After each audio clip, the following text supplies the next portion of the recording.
Hello, everyone, and welcome back to a new episode of You Hate to See It interviews. My name's Adam, I'm Jeff. I'm Nick. and today we are joined by a special guest. You might know him as the voice of your childhood, uh, if and Emmy nominated. Welcome, voice of Donald Duck, Daniel Ross. Well, hello, everybody. Thank you for having me. Oh, your boy. That I wasn't. I knew it would happen, but I wasn't prepared for it. Still, I don't. He wasn't ready. I don't know how to Hi, feel about everybody. that. if you win the Emmy, are you going to go up and talk like that when you do your?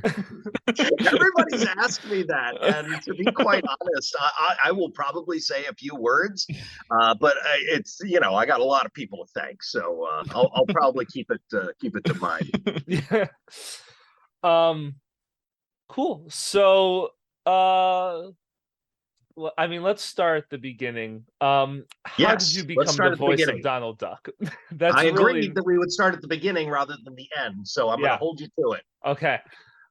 So how did you become the voice of Donald Duck? How'd you Oh, get man. that mantle? Yeah, so there was a process. I went through, I auditioned, I went through a series of callbacks, and then eventually Disney called me and said, "Hey, you got the show. You booked it." Um, I think when my agent first got the audition, they were looking for as close to Clarence Ducky Nash as possible. He was the original voice of Donald Duck from 1934 to 1984 for 50 years. And so I gave it my best shot. It was an impression that I had done for my entire life. And I was like, okay, well, hey, I get to audition for Disney. Isn't that cool? They Yeah. called and said, we want you to come back in. I go in, and out of thousands of people that had submitted, there were probably a handful of people in the room with me, many of which were celebrities and other voice actors that I knew and was squeeing over. I'm just like, oh my gosh. It was pretty intense. And so we get in to do the audition, and they're cycling through different words that they want me to say. And one of them was like, "Can you say ridiculous?" And I would say, "Ridiculous." Okay, can you say this? Can you say that? And eventually I said, "Hey guys, can I offer a suggestion?" And they said, "Sure, what you got?" Now, mind you, I'm in the booth by myself, and on the other side of the glass, there's 20 people. I mean, it's all crowded in there, and they're all looking at me. So I said, can I offer a suggestion? And they said, yeah, go for it. And I said, what about supercalifragilisticexpialidocious? And they said, could you do that again, please? And I said, yes. And my producers later told me, after multiple more callbacks, that was the moment they knew that I had booked it. So I got the phone call. I called my mom, who actually taught me the voice when I was 3 years old. She liked to be called Mama Duck. We both, talked on the phone and enjoyed and savored the moment. I think we both went on the other end to each other. And the rest was history. We started with Mickey and the Roadster Racers, Mickey Mouse Mixed Up Adventures, and finished with Mickey and Minnie Wish Upon a Christmas. So, and so you do still all the voice for in the shorts and stuff too? No, so sometimes there's different people that voice characters at the same time. Okay. I'm the third person to have voiced Donald. It was Clarence Nash, Tony Anselmo, who's been voicing the character for 30 plus years and still today is the official voice of Donald Duck. Okay. So he still voices the character. He and I worked on separate projects. But yeah, I'm Emmy nominated for Mickey and Minnie Wish Upon a Christmas, which is Yeah.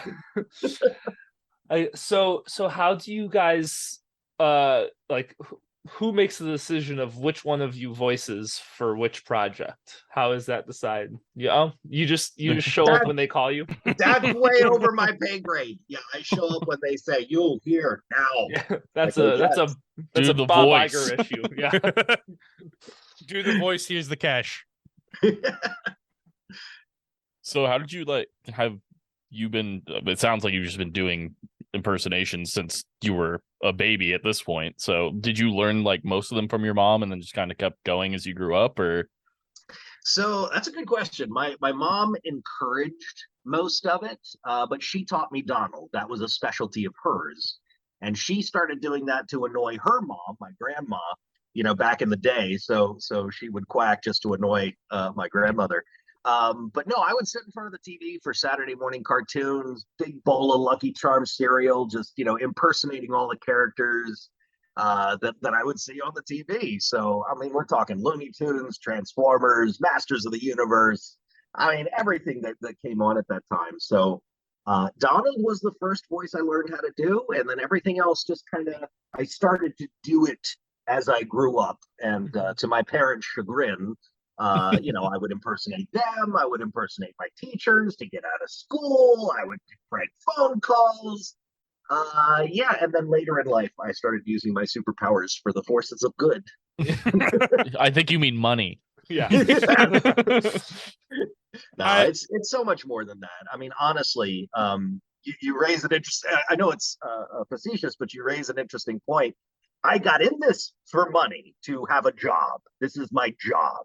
Mm-hmm. But the reverberations into the world of these characters and the solace that people get from watching things, and the escapism that they need, there is a positive influence because of what we do, and it's not lost on me. Anytime I meet my fans at conventions, I'm just blown away by the stories and how what I'm doing for work is resonating with them and helping them in their moments.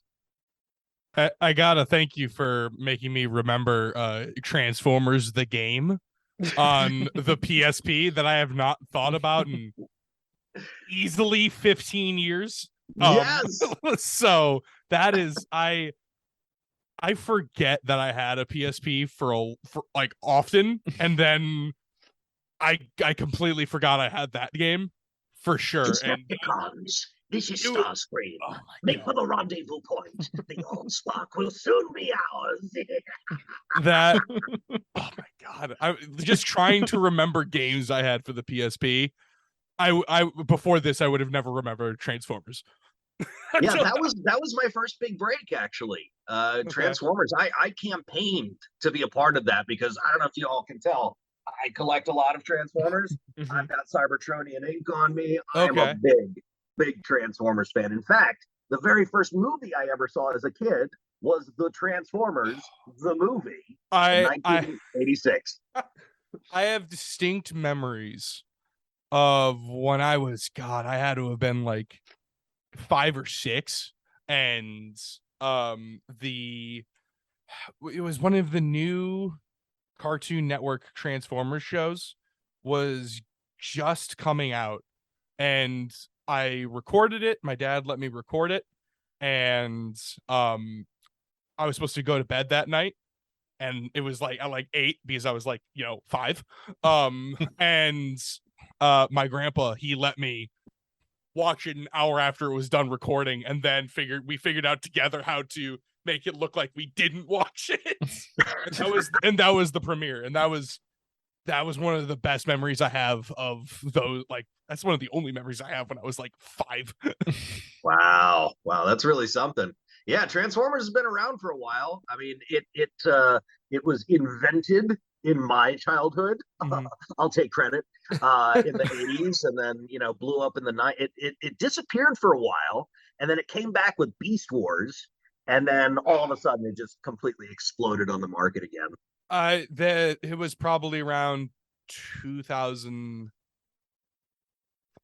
2004, 2005 is when I started getting all of the toys, and I'm telling you, I got all of them.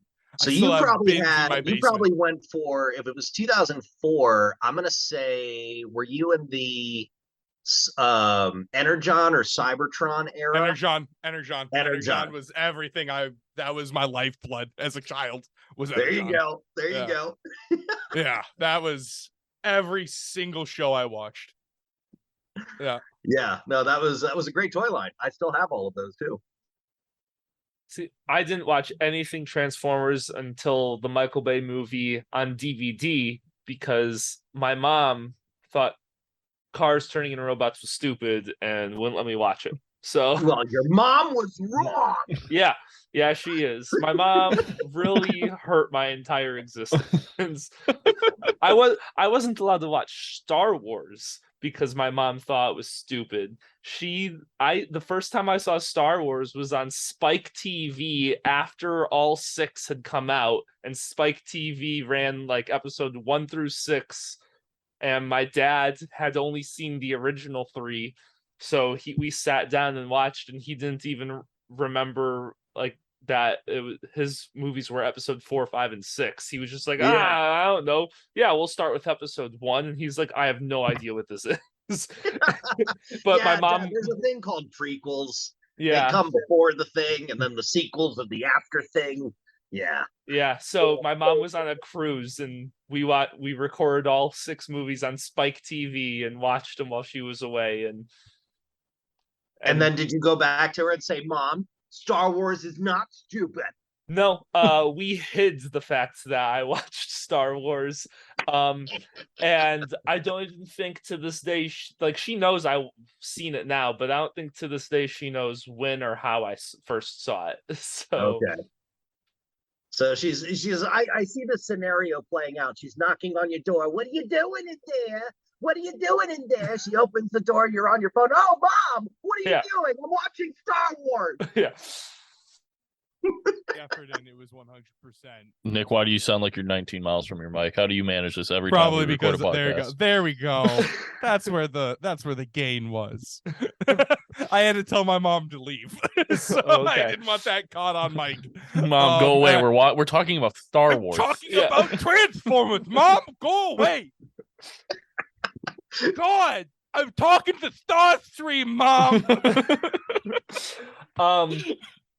So you said that Transformers was your big break. Are you telling me that the Ninjas Versus franchise wasn't your big break? yeah. Explain to me how that didn't snap you onto the scene. I've never seen them, but looking at your IMDb, there's what, 3 of them? There's the trilogy Blu-ray pack. Blu-ray. Got, Ninjas versus Zombies, Ninjas versus Vampires, and Ninjas versus Monsters. Yes. Oh. You guys did your homework, and I appreciate it. Yeah. It's all about context. This was on-camera work for me, and I produced these films. I thought we were just talking about voiceover. So, yeah, no, that was definitely a huge thing for me and my buddy Justin Timpane, who directed the movies. We were just, working actors in the DC Baltimore area and not very successful. And we were watching Clerks 2 one day, and there's a line where they're like, we should buy the Quick Stop and be our own bosses. And we kind of looked at each other and we were like, we should make our own opportunities. Let's make our own movies. And so we walked around a Blockbuster that I was working at the time to find the movie that wasn't there yet. And so we settled on the title of Ninjas versus Zombies. That's literally how the process went, and it became successful. And we started with vampires. That was immensely successful. We did monsters, and that was the end of it. We were like, okay, cool. We did a trilogy of movies. This is awesome. Question. And of course, the next thing for me was, well, I guess I'm going to get into voiceover now. Yeah. Question. Does the Baltimore, DC area explain your 3 cameos in The Wire? Yes. Okay. Yes, absolutely. That was one of the first things I ever worked on. Just like extra scanned in work. I was in front of the camera a couple times, but I got to interact with the cast, and I met Method Man at one point, Idris Elba. Oh my gosh. It's just such an amazing cast, and what a great show. That's maybe that's what I should watch. I was just texting these guys earlier how I'm looking for a new show. You should. I should just rewatch on the same show for the 3rd time. Now, I'm also a new fan of Wednesday on Netflix, Tim Burton's Wednesday from the Addams Family. I actually really like it. I think it was really well done. Yeah, I've heard really good things about it. I haven't had a chance to watch it yet. I never watched it. Watched the old one. Give it a shot. The Wire is, it has multiple seasons. I think it's like 5 seasons, I want to say. Mm-hmm. But it's one of the best shows that's ever been on TV. Wednesday will be around for a while. Yeah. Yeah, I don't think Netflix is getting rid of it anytime soon. Probably. No. But I'll tell you this: Jenna Ortega is going to be a massive star. I mean, she already is, but She's going to be on a lot of people's radar, and she's an astounding actress. Really? She gobbled up that role of Wednesday. So what has been your favorite voiceover project in general and favorite live action project that you've worked on, either on screen or on voice or behind the scenes somewhere? The answer is 5. Okay. That's my answer. You asked me 2 questions at the same time. I'm sorry. I had to give you a silly answer. Oh man, I mean, the experience making the Ninjas Versus trilogy was stupendous for me because all those people are like family to me now. Um, we're all still, in each other's lives and we keep in touch. It was a very momentous occasion because it was just another reminder that if you put your mind to something, you can accomplish anything. And this is what we set out to do. We're like, we're going to make our own movies. And we did. And we were successful. So that kind of fueled my sails to get myself out here to Los Angeles and try the voiceover market. Because it's a tricky thing to navigate Hollywood and the entertainment industry, let alone something so specific as voiceover. But I would have to say, from the voiceover side of things, I mean, I love all of my children. I love all my children. Everything. It's work. Every time I get to work as an actor is a blessing. So I count my blessings. And I mean, look, there are some that are more prevalent than others. I mean, Starscream was huge. That really started me on this journey into voiceover because I was going to conventions, meeting other voice actors, hearing their stories, having them encourage me to come out to LA. Like I found like I found like I discovered my people. And so, yeah, Starscream was huge, but Donald Duck really changed my life, and it changed my mom's life. I lost my mom to cancer this year, and the last thing that she and I watched together was Mickey and Minnie Wish Upon a Christmas. And so I submitted on a whim for the Emmys, just, hey, mom, this is for you. And we got the nomination. So regardless of what happens at the ceremony this weekend, I'm just grateful to be able to honor her memory, her legacy, and our story together. So everything that I do has a positive spin to it. I could tell you stories about Lucky the Leprechaun. I could tell you stories about multiverses, voicing Gizmo and Stripe. I could tell you about Uncle Shadworthy. I could tell you about Tom and Jerry. Everything has something, immensely positive in my brain. So I can't pick one. I'm sorry. Here's a spin on that. What's the one project or the one character that you feel is the most underappreciated? Underappreciated. I don't know that I would say underappreciated is a word I would love to use, because for me, I appreciate everything. In terms of what other people think, I don't know what other people think. I'm just happy to be working. So I don't think anything in my mind would be underappreciated. Maybe if I had to throw out something, maybe the Keeper of the Cures from Bunsen is a Beast on Nickelodeon. I mean, basically, he sounded like Ed Wynn. He was a very fun character, very, very strange individual. He needed glasses. That was a lot of fun, but yeah, I don't know. What do you think? What is my underappreciated character? Tell me, so I can judge you. I'm gonna tell you Starscream, because that should have been the voice of Starscream in the movie.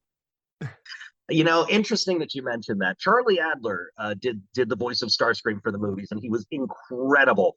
But at the time, I was a little upset because we went in and we invented the voice that we did. I auditioned as Chris Latta Starscream. Decepticons retreat! We did that. And they said, do something demonic that might scare the kids. So I went with a version of Starscream that sounded like this. And that's what they picked. So I get to the session that day, and they're like, great, we love the voices. Let's just do a light British accent.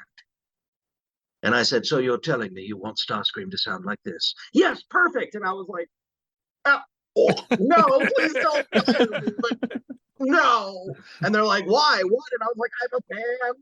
That voice is not going to work for the character. And they're like, what you got?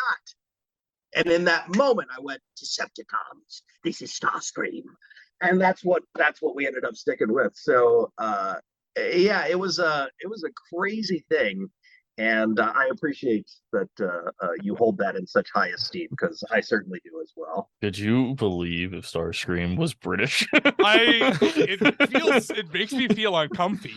No, yeah, it's a little strange. Oh, and I almost forgot your point. So in the movies, originally Starscream was not going to say anything. It was only going to be Megatron. So I auditioned for the movie for the Autobots. I didn't audition for any Decepticons. So after the video game came out, that's when the movie came out, and I heard Starscream, and it was Charlie Adler. I'm like, that sounds a lot like what we did. Darn it. The British Starscream sounds like he needs to be like, just the character feels like he needs to be missing half his jaw in order to like fully appreciate the character. So yes, this might be lack of a mandible. So this might be like a somewhat dumb question, but is there a difference there are no between dumb questions, Jeff? Well, you know what? I'm gonna ask you a dumb one now. So is there a difference between like doing like voice acting for a video game or a show or a movie, or is it like pretty much the same thing? You just kind of get in the booth and you just do your lines and figure it out from there? Oh, that is a fantastic question. There are a lot of differences. So for video games, a couple of things might happen. You might get your script, 24 hours, 48 hours in advance, or you may show up on the day and there it is in front of you and go. There's like little to no prep time, and you're literally going through an Excel spreadsheet of line, context, and then leaning into the voice director to really kind of get you in the right space. It's very rare that you get a full-on script where you know what's going on in the environment, you know what other people are saying. It literally is just line, and go. In some cases, you might get something that's a little bit more fleshed out, like an entire scene. But from my experience, it's just line. When you're doing a TV show or a movie, you get a script, you get the whole shebang, you know exactly what's going on, or you get the sides, the specific pieces of the script that you are assigned to. So you know all the context, you know who you're speaking to, where it is, what time of day, all those wonderful things. So I think that gives you a different sense of, it gives you just a different taste of how to get into the scene. But in either way, you're leaning on your voice director to kind of guide you through the process.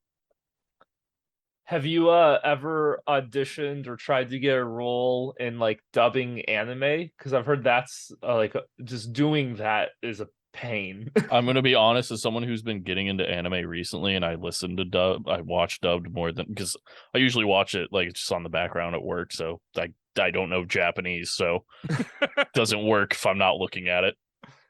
I feel like I've heard the same voices over and over in each anime. It's just like obviously different characters, but I feel like it's the same fucking voice actors for each dub. A long time ago, when I was still cutting my teeth in voiceover, I did a Japanese dub of Transformers Victory, and it was a fully produced thing, by the fans. We had a lot of fun doing it. I had so much fun voicing the characters. The challenge obviously being you have to manage the words within the lip flaps as best as you possibly can. Mm-hmm. And so you're reading a script and monitoring lip flaps at the same time, and that can be very tricky. Anime dubs don't pay very well. It's not something that I've sought out. I came out to LA to pursue in what I envision to be the big stuff on TV, stuff at the movies. But I'm open to it. I just haven't really ventured into that realm. Yeah, I saw a thing with a behind the scenes video of I don't remember her name, but the actress who voices or who dubs for Ash from Pokemon. And Sarah Natasheni. Yeah, and I know saw her. And I saw the whole thing of like how she was like, yeah, basically they just like they have English copy of the script, and then we speak it, and if I can't hit the lines right, we see if we can rewrite the line to fit with whatever's happening, and so it still makes sense, and we just go back and forth until we figure it out. Yep, that's exactly how it goes. Yeah, that sounds like too much stress for me. I couldn't do it. You got to love the work in order to do it, you know? Yeah, I like I work in the film industry, and I like my place behind the scenes where if I mess something up, no one yells at me. I just I do my little thing, and I sneak photos of Batman on a motorcycle when I'm not supposed to, and then I go away. That's it. You know, I work for Warner Brothers. They're probably going to watch this. Yeah, that's it. My NDA. They're coming after me now after the Batman's already released for like almost a year now. Yeah. Just knocking on his door. They're going to We send see you a him break letter. through his They're going to send window. you a letter, and inside the envelope, it's just going to say justice. Yeah, I'm just gonna look out my window and there's the bat signal, and here comes Warner Brothers rolling down the street. That's the sign for their legal team. Yeah. I'm just gonna get the Discovery Plus logo coming after me. So you do you play any video games? Did you, after you voiced in them, did you end up playing like the Transformer games or? Oh yeah, absolutely. I mean, for me, I'm not a big gamer. It's just not something I have a lot of time for, and it's not something I'm particularly passionate about. I get it for the people that are, because they're a lot of fun. But if I'm in it, yes, I'll play it because I get the perspective of being in the booth and then hearing the finished product. And then in my mind, adjusting and analyzing, like, okay, I did that, that turned into this. I did this, this turned into this. So the next time I get into the booth, I have better ideas about what I should do to improve the performance the next time. The most recent one being Multiverses for Warner Brothers. I've been playing that like crazy. I'm pretty good at it. I play as my character Uncle Shagworthy, like Uncle Shagworthy at your service, and he's Shaggy's zillionaire rich uncle from Scooby Doo. So I've been playing as him. I do the voices of Gizmo and Stripe, and so those characters are just so much fun to play. So I'm playing Multiverses. That's a lot of fun. Jeff and I tried that. And Yeah, we played it for. We're not huge into fighting, like the fighting games, but it was fun. Yeah. Like just back messing in around my with day, it. it was Mortal Kombat. I used to empty all the quarters in my pocket with MK Trilogy, and pinball. Those were that was my jam. My high school made the mistake of giving us iPads our senior year, and I played Mortal Kombat on the iPad for easily 50 hours my senior year of high school. Wow, there you go. Yeah, that was the second most played game on that iPad. Yes, I play the games typically that I'm in on, what was it, January of 2021. I decided, okay, my New Year's resolution, I'm going to play more video games. Because look, it's important for me to keep up with the industry and hear the voices that are working, and the differences between the NPCs and the playable characters. That's important for me to understand. So I started playing Red Dead Redemption 2, and beautiful game. That's and such I have an lots amazing of friends. game. Yeah, and I have lots of friends in it too. And I immediately regretted my life decisions because it's so complicated. Every action has a different combination of buttons.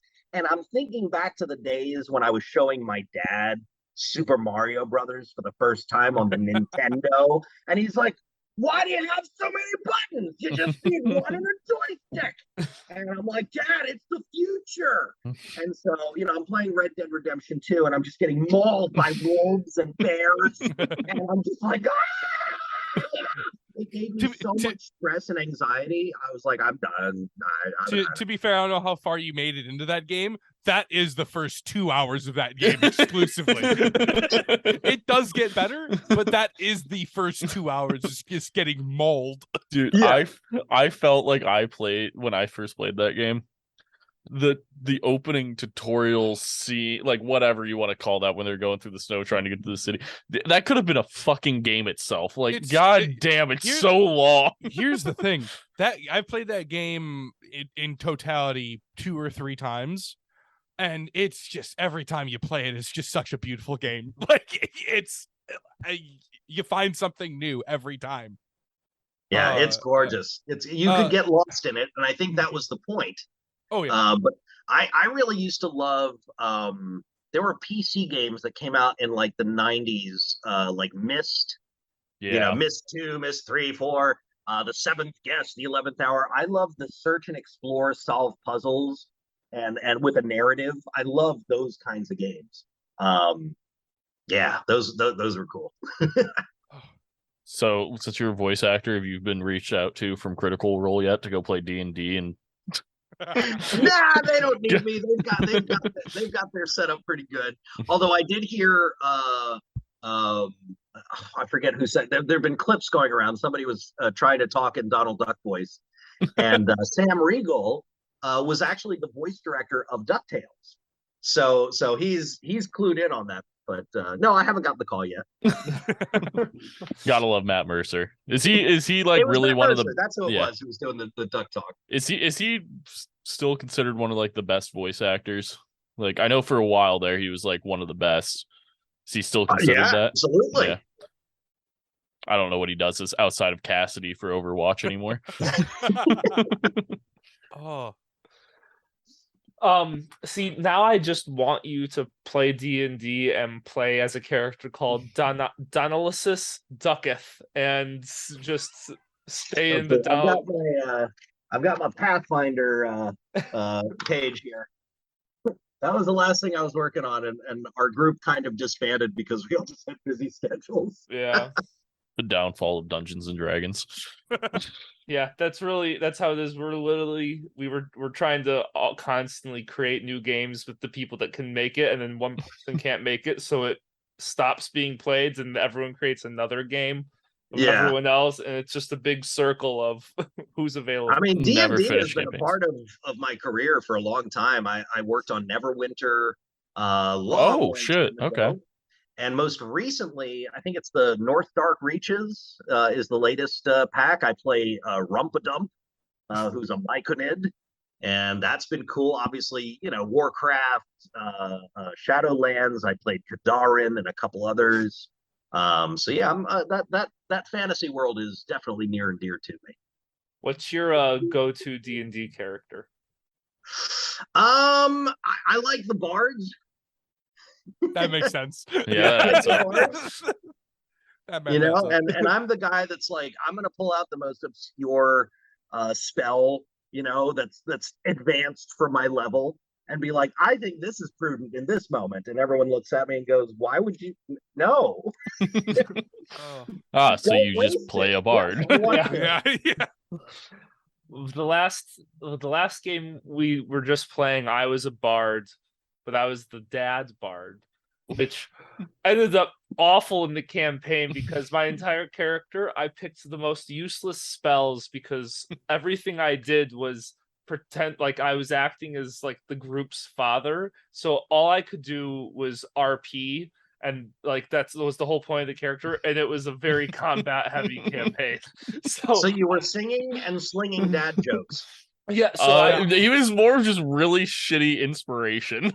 Yeah, well, because eventually I'd gone through, like, my dad jokes had no context for anything. I couldn't get anything that made sense, so I was just trying to inspire people through being proud of them and things. And we worked out that I didn't have to sing, but my whole thing was just like a dad joke was kind of my singing and stuff, and it just never worked out because we just kept fighting people, and they were like monsters that I couldn't really communicate with. And I was like, can't we go to a bar or something? Like, can we have like some weird thing to happen in a town when I might be, I know a guy or something, like I could do something. Nope, we're just fighting dudes in the woods. And I was like, this is I could see you being like, how could thee eat all of my fruit? Now I'm peachless. The only bard I've ever played was a Billy Joel cover artist named William Noel from Anchorage. Yeah. That's yeah, great. that's in my campaign that's currently on hold. Yeah. But yeah, I gotta find my harmonica. That was a wild. He downloaded a harmonica app on his phone, and whenever he would use like Bardic Inspiration or some shit, he would just click buttons on the app, and it was just horrible. no, it was it was a piano that he switched to sounding like a harmonica, so he's just there clicking piano keys on his phone. Oh, it was awful. And That then is dedication. It was right great. Also, It was, don't you only know like one Billy Joel song? I only he know only knows Piano Piano Man. Man. He has I no only idea know of any other Billy Joel songs, so he would always sing Piano Man. there was another campaign. I don't think I was playing a bard, but I did end up having to serenade water nymphs with yeah. single ladies. So, and That the was DM awful. made me sing it. there. As you should have. Yeah. So I like to think it went extraordinarily well considering. Ugh. Our D&D parties just become wild after about 2 sessions. Yeah. Everyone throws their backstory to the wind, and we just play off each other's bullshit. Uh-huh. Yeah, Or you just end up moving off the board and playing Monopoly as your characters. pretty much. There Yeah. you go. I was We telling have- Jeff we today have done the that. character I'm making for his campaign is essentially just Conor McGregor. So that'll be fun. Oh, we did one campaign where we ended up stealing golden apples from Oh a my tree God. in Asgard. We went very far in this campaign and got to a point that the DM was like, I have said yes and too many times. And we kind of just went, yeah, all right. And so we were literally like, each golden apple was like worth like 1,000,000 gold. And he set this up because he didn't think we would get them. And we ended up getting like 12 golden apples. And it was just a bad time for him because then we start buying things. And we literally spent one session not playing, in just figuring out what we could buy. And we ended up breaking the whole game. That literally the session after we bought everything, he nerfed us.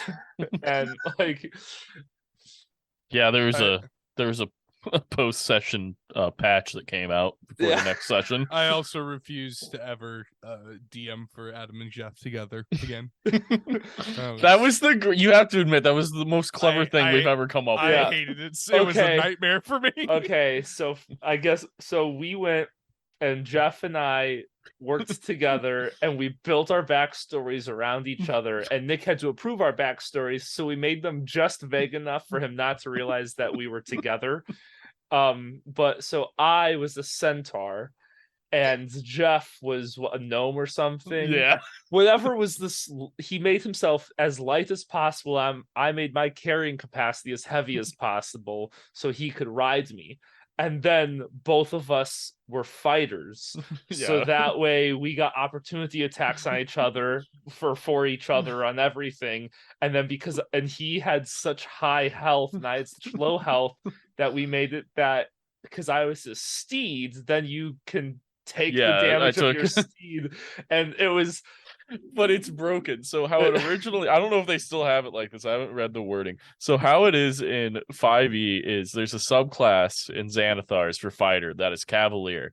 And if you are on a mount, if they attack your mount and they hit its AC, you can use your reaction to take the hit for it, but it now has to beat your AC.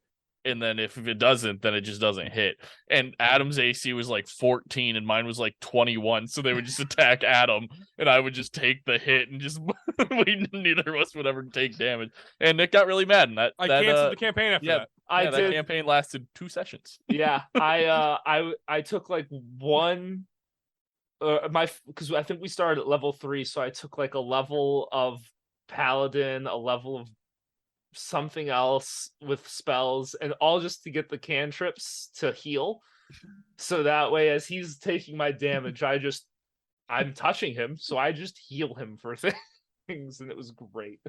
It's the smartest thing we've ever done, and it backfired so fast. What's your I broke a campaign moment? I don't have many. I have not done a lot of D&D. Pathfinder was one of the first. I did another round with another group, and it was a very hard campaign, and I just didn't know what I was doing. It was like, oh, you got to read this novel before you can pick out your powers and your levels and your your class and this and else, and I'm like, I don't have time for this. I just want to play. So yeah, I don't have a specific moment. Oh, Sorry. there. No, it's fine. fine. We have So- 2 minutes. so you're if a anything, player you that Nick shouldn't be wants. breaking This campaigns is why often. Critical Role doesn't want me. Yeah. I have no idea what I'm doing. Yeah, at this point we've played so long and done so many, like tried everything, that now it's the most fun is figuring out how to play with each other against the DM. Ugh. Definitely. So I guess let's talk a little bit more about your career a little bit. We could Oh, circle if- back if to you that. must. Since If this you is must. since this isn't actually a Wizards of the Coast sponsored podcast, Yeah, but if they want to sponsor us, but They can just buy us. I mean, Yeah. they did it with fucking D&D Beyond. they did do that, yeah. so I guess I want to talk a little bit about how has the You'll get there. I'll eventually. How has the doubt it. character of Donald changed since you voiced him? Has he changed at all, or has the voice changed, or? So Donald Duck is 88 years young, Mhm. and obviously he's been voiced by 3 people, in his lifetime so far. My job was to kind of disappear into the role and give Okay. people exactly what they were expecting. But because it was a Disney Junior show for preschool audiences, they asked me if I could enunciate more clearly. They asked me if I could pitch him up slightly to make the sound a bit more friendly and welcoming. And so that was a slight adjustment to my version of Donald Duck than ones that had come before. So if we think about Clarence Nash's version, that's kind of what he sounded like. And the shtick was, what'd he say? What'd he say? Mhm. Because he couldn't, it was hard to understand him. Whereas my version is, so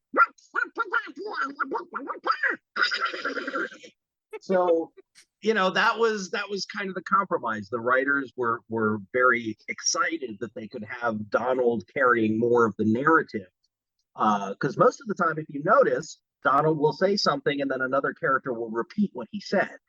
So in this case, Donald was able to have full-on conversations. We were able to do a lot of physical comedy.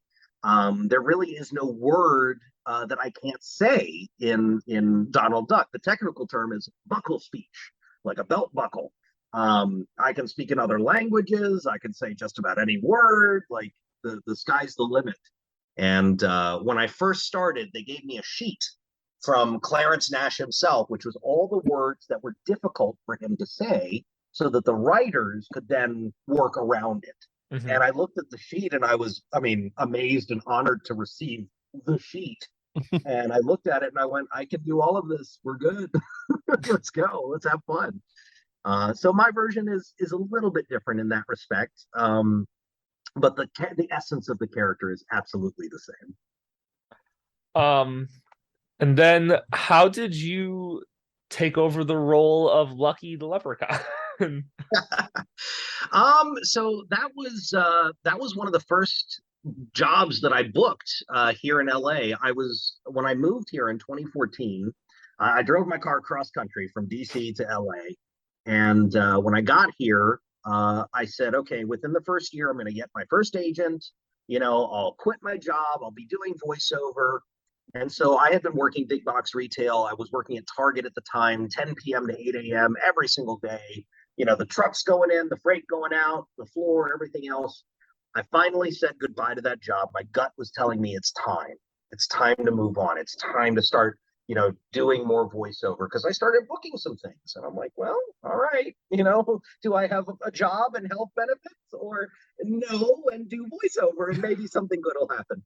I said, let's try the voiceover. So on my very last day, when I said goodbye to everybody after working for Target for 10 years, I'm driving off the lot at 8 a.m. My agent calls and says, you booked Lucky the Leprechaun. And I said, I got lucky?